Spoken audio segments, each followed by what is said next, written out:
भी चाहते हैं चिंटू कुमार के डीजे गाना सबसे पहले आप तक पहुंचे तो चैनल को सब्सक्राइब करें, बेल आइकन घंटी दबाना ना भूलें।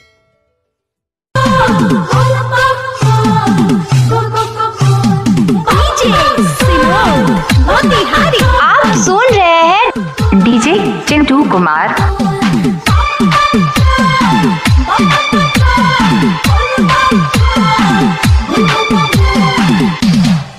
क्या नाम है आपका? डीजे चिंटू कुमार। आपका ये नाम है?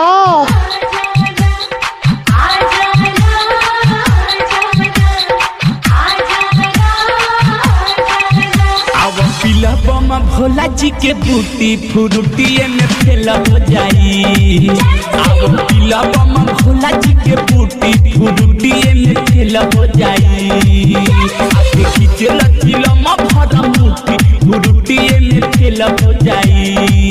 आगे खींचल चिलम भरा मुठी फ्रूटिए में फेल हो जाई।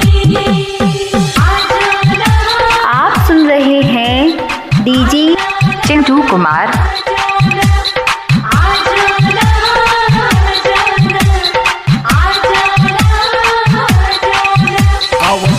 बम भोला जी के बूटी फ्रूटी में फेल हो जाई। अब पीला बम भोला जी के बूटी फ्रूटी में फेल हो जाई। अब खिचल चिलम भरा मुठी फ्रूटी में फेल हो जाई। क्या नाम है आपका? डीजे चिंटू कुमार। कहाँ घर है? तुर्कमीनापुर।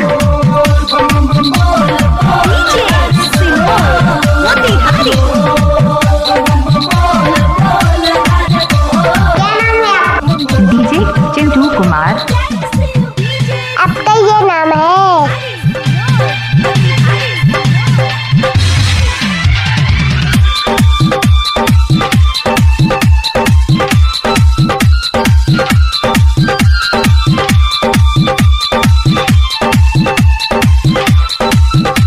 क्या नाम है आपका? डीजे चिंटू कुमार। कहाँ घर है? तुर्कमीनापुर। झट से पहुँच जइब देवघर नगरिया। कठिन बुझाई ना रहिया डगरिया। झट से पहुँच जइब देवघर नगरिया। बाइन की मत हारी नहीं मत सुइया के चढ़ब चढ़ाई। दर्द करी नहीं पहुँआ के घुटी फ्रूटिए में फेल हो जाई। आगे खींचल चिलम भरा मुठी फ्रूटिए में फेल हो जाई।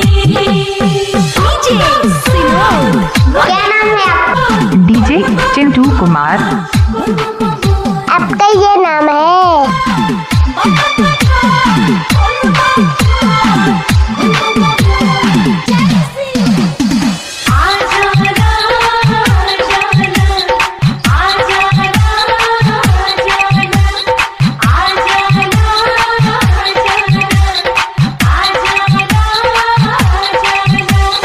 जे भी पिएला बाबा के प्रसादी। मेवा से ज्यादा एमे मिलेला आजादी। जे भी पिएला बाबा के प्रसादी। मेवा से ज्यादा एमे मिलेला आजादी। मन होला खुश हो खेल होला जुस हो का होई कुल्फी मलाई। देवघर के बाहर ले लूटी फ्रूटिए में फेल हो जाई। आगे खींचल चिलम भरा मुठी फ्रूटिए में फेल हो जाई। क्या नाम है आपका? डीजे चिंटू कुमार। कहाँ घर है? तुर्कमीनापुर।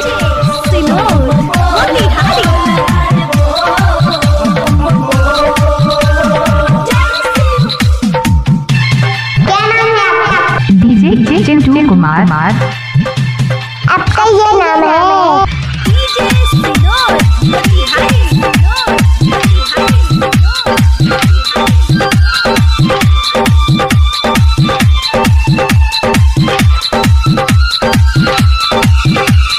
राइटर चंदेश्वर धीरा कर कावो। क्या नाम है आपका? डीजे डीजे चिंटू कुमार मिलत रही पावो राइटर चंदेश्वर धीरा कर कावर पीलो अजय बम मिलत रही पावर असफल बेला बड़ा सुख मिलेला कलहट में धरजी डराई तबे भोला जी से नेह जाई जूती फुरुटी एमे फेल हो जाई आके खिचला चिला भरा पूछी फुरुटी पे फेल हो जाई आके खिचला चिला भरा पूछी फुरुटी पे। आपका मोबाइल नंबर क्या है? 80 03 50 22